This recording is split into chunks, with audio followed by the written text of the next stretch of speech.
What are you waiting for? Come join the Geek Drums Nation.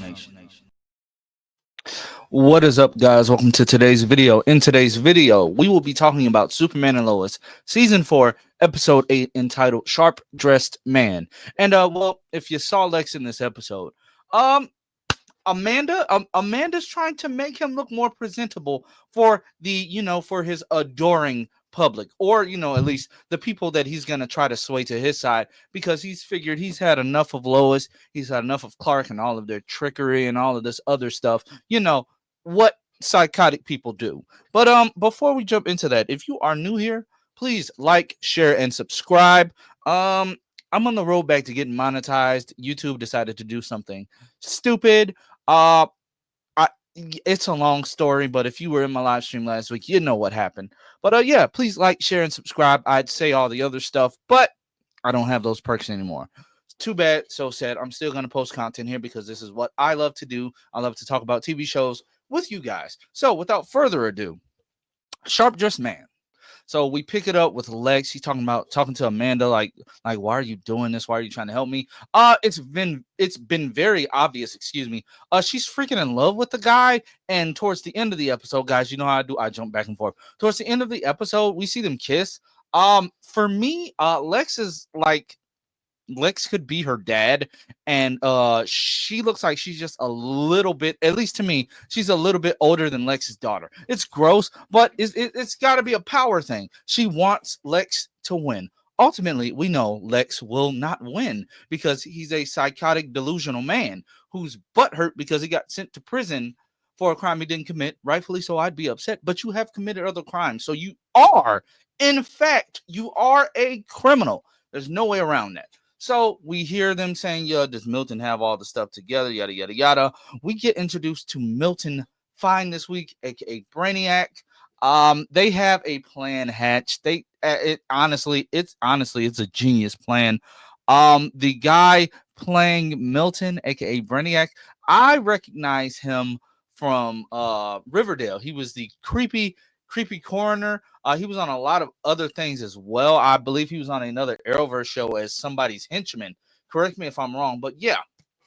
So it was cool finally seeing Milton towards the back half of the season. Of course, we know everything going on with the budget. You have to put people strategically where they fit in. And speaking of those strategically fitting in, this episode we had John and Nat come back, and surprisingly, Candace. Did not expect to see her back at all. Maybe like the phone conversations where it's like one-sided, but I did not expect to see her back. But we'll get to that in a minute. So Nat and John, they are back. Nat and John, the kid, and Jordan and Denise, they're planning on going to the movies. So Nat and John are working on some tech for the DOD. John tells her, look, Bug, we gotta get this done. We made a promise. We got to get this done. We have a deadline to make. We want them to keep buying tech from us, so we have to give them something. We have to present them something. We have to make sure it works. You can tell that she really wants to go have fun. She's honestly only doing this because she made a promise to her granddad right before he died, so she feels obligated.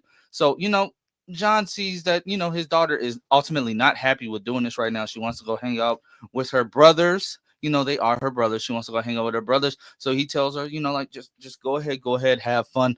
Clark's back, yada, yada, yada. We'll be good if you don't want to do it. But before they do that, they get a call. Who was the call for? An overturned car. And John told Clark and Lois that they would handle everything while Lois goes to get her checkup to make sure that her cancer is not back. They're handling that. So they go handle it. It's Milton Fine.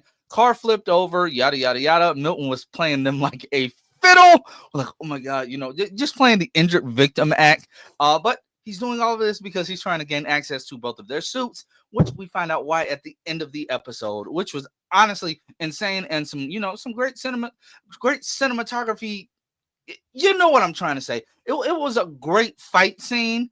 And I missed that because we haven't had much of Steel this season, except for in episode 2 when we saw his suit try to come. Well, episode 3, I should say, when we saw him fighting Bizarro. So we haven't had much of that. Why? Budgetary reasons. We get it. We get it. If you all didn't understand why, it's because of budgetary reasons. So yeah, it was good to see that back. I was honestly, I was happy to see the steel suits back in action. They look great. They are practical suits though. They are practical, and for practical suits, they look amazing. I'll never take that away from them. I love the design of these suits. So Clark and Lois, they go handle that, but they go handle the whole cancer thing. Lois is cancer free, thank God. That's good news. But before they go, we see Clark at the door with a soldier from the DOD, and Agent Hardcastle is just making sure that all the creeps and weirdos aren't snooping around the farm now that Clark is out and the family secret is out. So she's looking after them because one, Superman is their greatest asset, and two, I'm sure General Hardcastle knows that he isn't the same as he was before his death and resurrection. So I'm sure she knows. So she wants to keep a close eye on him just to make sure that nothing else like this happens again, which we also find out in this episode could happen again. So yeah, they go. They have the checkup. Everything's looking good. Tells her that she's cancer free. Everything it's in remission. All of that good stuff. They get ready to go celebrate. Then they look on the TV, and who do they see? They see Lex Luthor doing a interview with Harrison Wells. No, G. Gordon Godfrey. Tom Cavanaugh is playing Godfrey. A lot of you may know Godfrey from being the maniacal TV personality that was on Young Justice. Oh, we know in some iterations he is working for Darkseid. I don't think he's doing that here, but he is buying into the Lex Luthor propaganda, and he's here to help Lex tell his side of the story. And they do that interview. Then we have some dialogue between Michael Cudlitz's Lex and Tom Cavanaugh's Godfrey, which I love seeing the two of them on screen together. I love hearing Tom Cavanaugh say Lex Luthor and Superman and all this stuff. It's good to see him in a role that's not Harrison Wells and that's not Eobard Thawne. It's good to see him in a role like this. And but I must say, he cannot escape that Thawne voice. Like you heard it, like the low whispery tone. Like he was doing that the entire time, except for later on in the episode, he was being more flamboyant with his performance, and I really appreciated that. He was trying to make it different, and it's just good to see Tom Cavanaugh back on our TV screens. I hope he's in the last two episodes. If it was only for this one episode, I'll be fine, because it was just cool to see him again, just like it was cool to finally see a version of Jimmy last week. So it was good to see, and we finally have another live action version of G. Gordon Godfrey. So yeah, that's always cool. So on the side with the kids, Candace called. Candace broke up with John, but before that, they're in the convenience store with Denise. Denise is acting weird or whatever, like upset. But I guess she's upset because paparazzi have been showing up in town since the family has been out. I saw somebody on a Facebook group comment like, it's so unrealistic that he will make this announcement and no paparazzi show up. Well, dude, if you're watching this, I hope you're happy, because the paparazzi have come to town.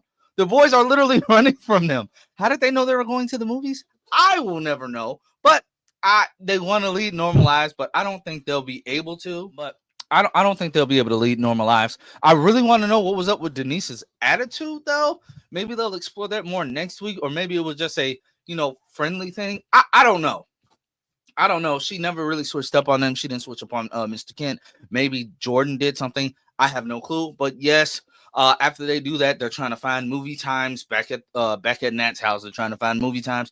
Candace calls and breaks up with John. We find out that people have been harassing her. Reporters have been showing up to her house. A reporter has coined the term super twins. I was hoping they'd go with super sons, because it makes so much more sense, because they are both the sons of Superman. But I guess super twins work as well. They've been harassing Candace, been showing up, trying to interview her, offering her like buttloads of money, like more money that she makes at work, and she doesn't want to deal with it. Her aunt also does not want her to have to deal with that. But Nat and Jordan be like, if you want to get the girl, go out, go after her. Like you have to. If you love her and you guys said that you were gonna make this work, go after her. So they do go meet her. They go meet up. And they eventually they do make up. John pulls the look me in the eye and tell me you don't love me.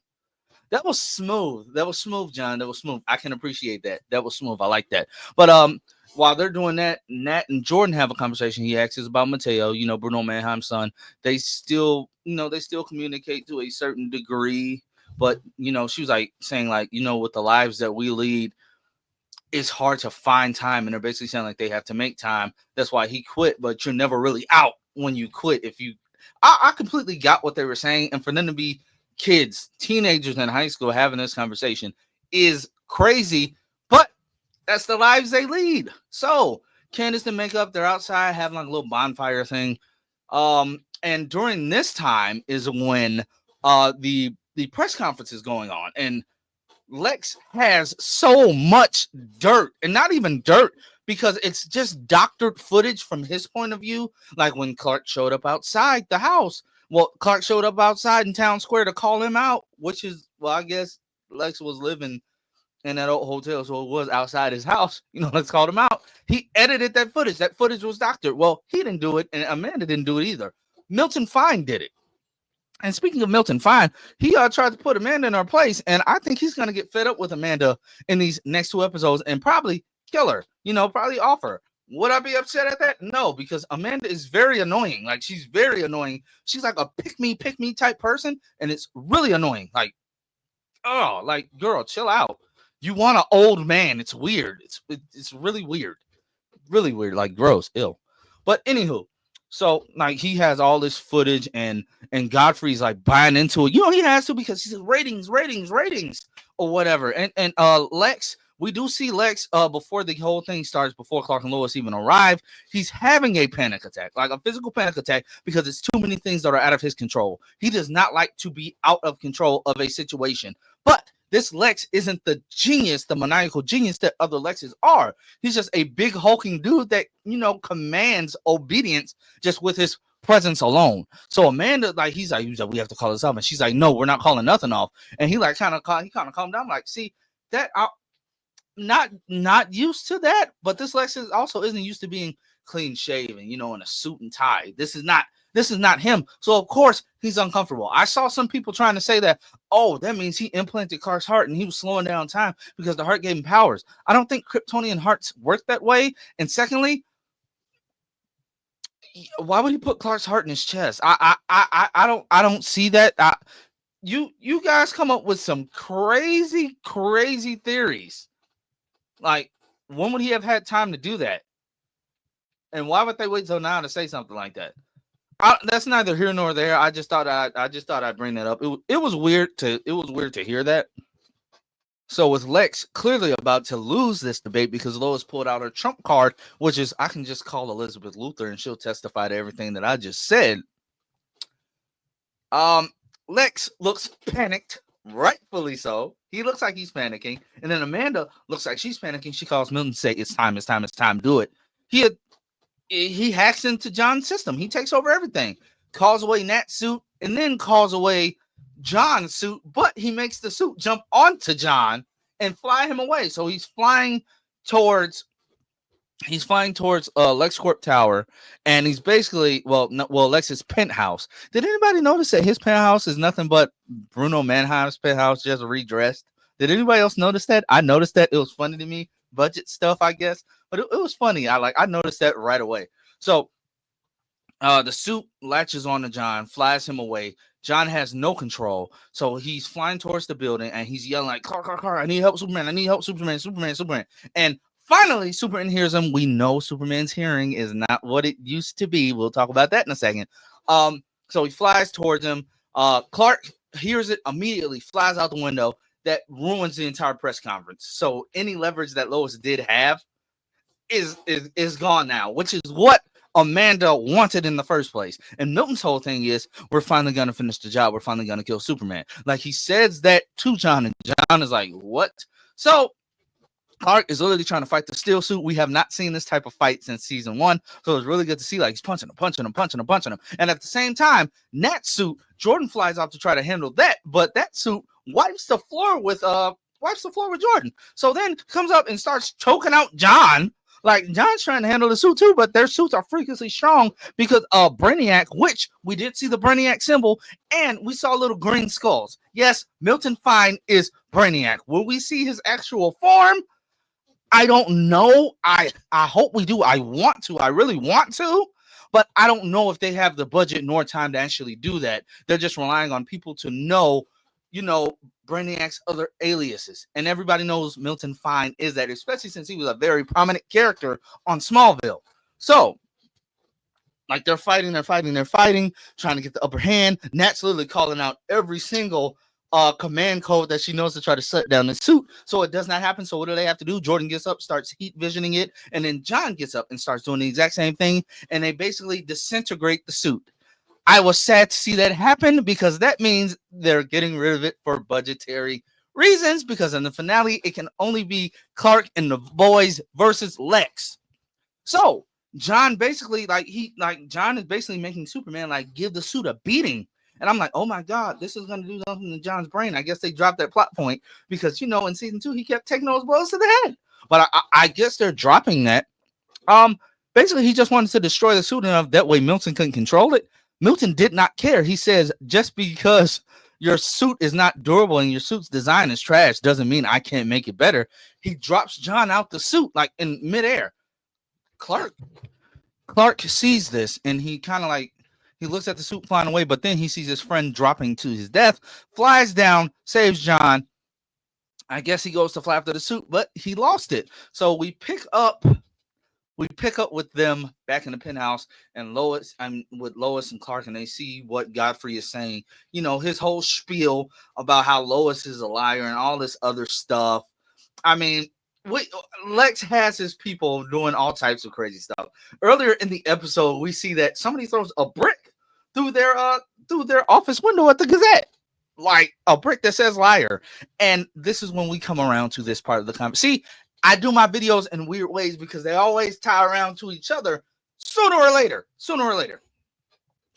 When the brick flies through the window, John notices that Clark didn't react to it until it actually crashed through the window. And with his hearing, he should have been able to hear it coming long before that. So he says, let me take you back, come by the house, I'll run tests. He runs the test. He shows Clark that and yes, John will know how to do this because he studied Kryptonian physiology for years because there's Superman back on his Earth. So he runs those tests, he scans Superman, and it shows that his ear canals have narrowed and are not regenerating like they should be. But also his heart is basically inactive, almost active heart failure. And eventually he will eventually lose his powers completely, but he also will eventually, die like a normal human. This kind of shakes Clark, you can feel it. I don't think they're going to completely wipe his powers and have him die again. I think he's going to find a way to repower himself. No, they're not going to put another heart in his chest, which will make Sam Lane's sacrifice null and void. No, I don't think he's going to get Bizarro's heart. Some people think he's going to get Bizarro's heart. Bizarro was a undead zombie creature, and if you want to doubt that, why is he walking around eating rats, dead cows? He literally tries to eat Otis and only ate his ear, or at least a piece of his ear, when he first met Lex. And this was all before the Doomsday transformation. So on top of him being an inverse Superman, which the valves on the heart would not work, they could not actively save him at the fortress when he first did die. He messed himself up using all that kryptonite on his Earth. He's already not normal. So I don't think he would be a viable candidate, even if he wasn't a mutated hulking monster right now. I don't think that would be a viable candidate, and I don't see them making Sam Lane's sacrifice, for nothing. I honestly think that he's either going to find a way to repower himself, or he's just going to live out the rest of his days. He was going to have the powers till the end of the show. Probably in the last episode, we see a flash forward to where he's, older, still living with Lois. I don't know. I'm just making guesses at this point, but I like to rule out the ones that don't really make sense to me. If that works for you guys, I want to rule out the ones that do not make sense to me, and some of those that I just listed do not make sense at all. But yeah. Clark is becoming human, and he's always wanted to feel normal, which is why he willingly outed himself. It was no point in gaslighting everybody anymore either. And honestly, seeing him running around with no glasses on, seeing him flying and having the wedding ring on today, well, yesterday in the episode, it felt good. It's something different. It's something we never had before, and I'm glad that Todd Helbing and his team, Greg Valenti, that they had the courage to go ahead and do something that's never been done. Yeah, we saw Clark out himself in the comics, but they reversed it. Yes, we saw Clark out himself in Smallville, but they reversed it, and it was completely different. This is something new. This is a fresh take on a familiar story, and I'm happy with it. I give yesterday's episode an 8.5 out of 10. It would be perfect for me, but the budget, you can tell the backdrop, the skyline outside of Lex's um apartment, his penthouse, whatever you want to call it, that looked god awful to me. I'm sorry to be a nitpicker, but it did not look good. Other than that, I'm glad we met Milton. I'm glad we finally met Milton Fine. He does not look like he's one to be messed with, like he could snap at any moment. Good seeing Tom Cavanaugh, and everybody's side stories. They all coincided. They all were very cohesive. It was good seeing the boys work together and seeing that paparazzi are showing up in town to basically harass them, try to get pictures, yada yada yada. I'm glad all of that stuff is happening, guys. We have 2 episodes left in this season. I'm not ready to see this show go, but we have no choice. It's been a great run. Like I said, if you are new here, please like, share, and subscribe. Comment down below your thoughts on this episode. If you agree with me on some of the things I said, if you disagree with me, let's have a let's have a great discussion about it, right? But I'll catch you all next time.